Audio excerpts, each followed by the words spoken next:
సుధాకర్ బాబు గారు మీరు చెప్పండి, రెడ్ బుక్ వ్యవహారం జాతీయ స్థాయికి కూడా వెళ్ళిపోయినట్లుంది. ఆయన సుబ్రహ్మణ్య స్వామి గారు ఏకంగా సిబిఐకి ఉత్తరం రాశారు. మరోవైపు నిన్న తునిలో జరిగినటువంటి అరాచకం అంటే అరాచకం, మీ పార్టీకి మెజారిటీ ఉన్నప్పుడు కూడా వాళ్ళని వెళ్ళనివ్వకుండా పోలీసులే అడ్డం పట్టడం, పోలీసులే వాళ్ళకి రక్షణ కల్పించకపోవటం, పోలీసులే కిడ్నాప్లు సహకరించడం, ఏమిటి పరిస్థితి? వీటన్నిటి మీద మీ మీ కామెంట్ ఏమిటి? గుడ్ మార్నింగ్ అండి మీకు, విజయబాబు గారికి. ఆంధ్ర రాష్ట్రంలో ప్రజాస్వామ్యం కూనీ చేయబడింది అని చెప్పడానికి నిన్న జరిగిన ఒక సాధారణంగా జరగాల్సిన మున్సిపల్ ఉప చైర్మన్ ఎన్నికలలో తుని, పిడుగురాళ్ల మరియు ఉత్తరాంధ్రలోని ఒక మున్సిపాలిటీకి జరిగిన ఎన్నికలలో పూర్తిగా పరాకాష్ఠకు చేరింది పోలీసుల యొక్క వైఖరి.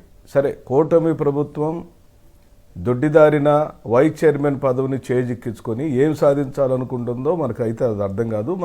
మనం దాన్ని ఏ కోణంలో చూసినా అసలు అది ప్రజాస్వామ్యంలో జరగాల్సిన కోణాల్లో ఏది జరగటం లేదు.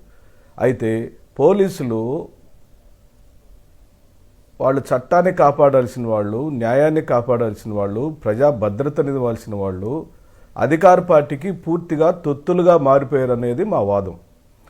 తొత్తులుగా మారిపోవటంలో పోటీలు పడుతున్నారు. అంటే వాళ్ళ వాళ్ళ వాళ్ళ పోస్టింగ్ల కోసమో, లేకపోతే ప్రమోషన్ల కోసమో, లేకపోతే వాళ్ళ వ్యక్తిగత ప్రయోజనాల కోసం ప్రజల యొక్క కనీస హక్కులను కాలరాస్తున్న సందర్భంలో ఈ రాష్ట్రం పూర్తిగా అదుపు తప్పిపోయింది.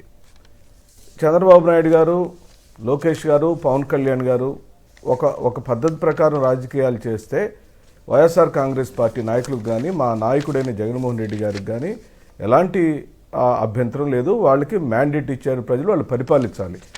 మేము ప్రతిపక్ష పార్టీగా వాళ్ళు చేసే తప్పులను ఎత్తి చూపించాలి. కానీ ఒక మున్సిపాలిటీలో వైస్ చైర్మన్ పదవి, చైర్మన్ ఇప్పటికే మావాడే ఉన్నాడు, వైఎస్ఆర్సీపీ వాళ్ళే ఉన్నారు. కాలపరిమితి ఇంకో సంవత్సరం కాలం ఉంది. ఈ సంవత్సర కాలంలో ఈ ఉప చైర్మన్ యొక్క విషయంలో ఇంత రాద్ధాంతం చేసి, ఇంత రౌడీజం చేసి, గుండాగిరి చేసి, వాళ్ళ కిడ్నాపులు చేసి, భయభ్రాంతులను చేసి, వాళ్ళు కోరం కానికుండా ఎన్నికలను అడ్డుకొని ఎందుకు ఇలాంటి డ్రామాలు క్రియేట్ చేస్తున్నారో, ఎందుకు ఇవన్నీ చేస్తున్నారు అని అంటే కేవలం కూటమి ప్రభుత్వం యొక్క ఘోర వైఫల్యం. అంటే ఎన్నికలలో ఇచ్చిన హామీలను ఒక్కటి కూడా నెరవేర్చలేకపోగా ఇలాంటి వాతావరణాలన్నింటినీ సృష్టించటం, నిన్న వంశీ గారి అరెస్ట్ కానివ్వండి, ఇవన్నీ కూడాను తెలుగుదేశం పార్టీ కూటమి ప్రభుత్వం ఒక పథకం ప్రకారం, ఒక స్క్రిప్ట్ ప్రకారం ఈరోజు ఏం చేయాలి, ఈరోజు మీడియాకి ఏం పంపాలి, రేపు ఏం పంపాలి అని ఒక 15 రోజుల పాటు కార్యాచరణను వాళ్ళు తయారు చేసుకొని దాని ప్రకారమే జరుగుతున్నట్టుగా ఉంది. రెడ్ బుక్ రాజ్యాంగం తెస్తానన్నాడు. ఈరోజు జగన్మోహన్ రెడ్డి గారు మాట్లాడిన ఒక్క మాట, బట్టలు ఊడదీసి అనే పదాన్ని కొన్ని వేల లక్షల సార్లు లోకేష్ గారు వారి పాదయాత్రలో ప్రజల మధ్యలో మాట్లాడారు, భయంకరంగా మాట్లాడారు. ఒరే ఫూల్ అనే పదాన్ని ఆనాటి ముఖ్యమంత్రి గారైన జగన్మోహన్ రెడ్డి గారిని మాట్లాడారు. స్వయానా చంద్రబాబు నాయుడు గారు నీ అంతు చూస్తాం, పోలీసుల్ని మీ అంతు చూస్తాం, తోలు తీస్తాం అని ఆయన అన్నారు.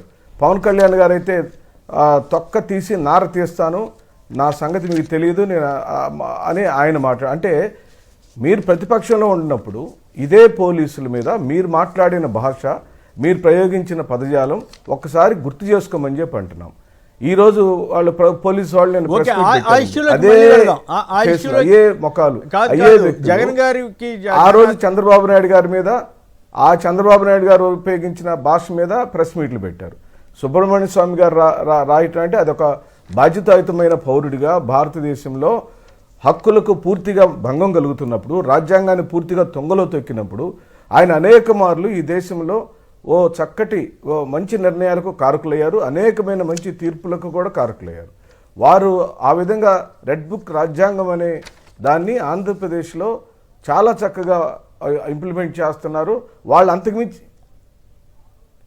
అంతకుమించి ఏది వాడట్లేదు కేసీఆర్ గారు. కేవలం ప్రతిపక్ష పార్టీలకు సంబంధించిన నాయకులను, ఎమ్మెల్యేలను భయభ్రాంతులు చేయటం, వాళ్ళ వైపు తిప్పుకోవటం, లేకపోతే గ్రామాల నుంచి తరిమివేయటం, గ్రామ బహిష్కరణ చేయటం, అక్రమంగా కేసులు బయనించడం అనేది వాళ్ళ యొక్క రాజ్యాంగంలో వాళ్ళు రచించుకున్నటువంటి సిద్ధాంతాలు. కానీ ప్రజలన్నీ గమనిస్తున్నారు, ప్రజలకు అన్నీ తెలుసు. నేను వంశీ గారి కేసు గురించి కూడా మీ దృష్టికి తీసుకురావాలి. మీరు ఇప్పుడే చెప్పమని చెబుతాను. మళ్ళీ జగన్ గారి ఇష్యూ వచ్చినప్పుడు మాట్లాడదాం. జగన్ గారి స్పీచ్, ఆయనకి ప్రజల్లో వస్తున్న తిరుగుబాటు, వీటన్నిటి గురించి మాట్లాడదాం. మళ్ళీ మీ వాయిస్ బ్రేక్ అవుతుంది. ఇంకా కొన్ని ఇష్యూస్ ఉన్నాయి. ఈ ఇష్యూస్ సంక్షిప్తంగా మాట్లాడుకుంటే వెళ్ళి ఫైనల్గా ఒక అరగంట సేపు దాని గురించి మీరు డైరెక్ట్గా మాట్లాడదాం.